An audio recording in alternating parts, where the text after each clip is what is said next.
څلور ډوله کارونه ضرور ترسره کړئ غواړئ چې کامیاب شئ او غواړئ چې خپلې موخې او خپل هدف ته ورسېږئ نو دا څلور کار ضرور ترسره کړئ. لومړی خبره دا ده چې خپله موخه وټاکئ. داسې موخه وټاکئ چې تاسې هغې ته رسېدل اسانه وي.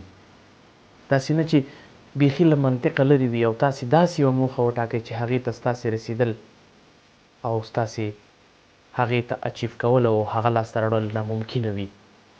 ممکن موخه وټاکئ. داسې موخه وټاکئ چې تاسې هغه ترلاسه کولی شئ. دوهمه خبره دا ده چې هڅه وکئ. د خپلې کامیابۍ لپاره چې غواړئ کامیاب شئ هڅه وکئ. هیڅ وخت داسې بې غوره مه پاتې کیږئ او هیڅ وخت داسې ځان بې کوششه مه پرېږدئ. هرې موخې ته چې غواړئ ځان ورسوئ او هرې کامیابۍ ته چې غواړئ تاسې ځان ورسوئ نو تر ټولو ښه خبره دا ده چې هڅه وکئ. ځکه ستا زیار او ستا کوښښ تا کولی شي چې تا تر خپلې کامیابۍ پورې ورسوي. که ته زیار او کوښښ ونه کړې ناممکنه ده ستا هدف کراس کول او دا ناممکنه ده چې ته به کامیاب شي. ولې که چیرته زیار او کوښښ او خپله هڅه وکړي ډېر زر به خپل هدف ته رسېږي او خپلې موخې ته رسېږي.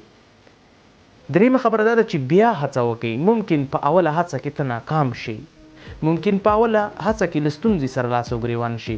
د دویم ځل لپاره بیا هڅه وکړه. ضرور به د هغې تېرې ستونزې او د هغې تېرو مشکلاتو ته د پای ټکی ږدي او بیا به کامیابېږي او بیا به مخې ته ځي. که په دویم ځل هڅه کې ناکام شو درېیم ځل هڅه وکړه نو په درېیم ځل باندې ضرور کامیابېږي. په څلورم ځل هڅه وکړه. په پنځم ځل هڅه وکړه. هیڅ وخت دا فکر او دا تصور مه کوه چې زه به ناکامېږم او زه به دې هدف ته نه رسېږم. ته به دې هدف ته رسېږي. ته به کامیابۍ ته رسېږي خو تا به یوازینی او یوازینی ستا خپله هڅه رسوي. که ته داسې فکر وکړې چې زه په هیڅ صورت باندې نه کامیابېږم دا خپله ستا د ناکامۍ یو مهم پوینټ دی. دا خپله ستا د ناکامۍ او ستا د وروسته پاتې یو لوی پوینټ هم دا دی چې ته دا فکر کوې چې زه هیڅ وخت نه کامیابېږم. کوشش او فکر همدا ولرئ چې زه به کامیابېږم خو ډېر خپلې موخې ته به په خپل هدف او خپل وخت باندې رسېږم. که ته د ناکامۍ فکر په خپل ذهن کې لرې او داسې یوه اندېښه او داسې یو کمه اندېښنه هم خپل کار ته او خپلې کامیابۍ ته وکړې دا ممکنه ده چې ته به خپلې موخې ته هیڅ وخت نه رسېږي. کوشش وکړئ په خپل فکر کې مثبت فکر وکړئ. داسې فکر وکړئ چې ستاسې ته به دې کامیابۍ ته رسېږي او دا کامیابي به ته به دې کامیابۍ ته ضرور خپل ځان رسوي.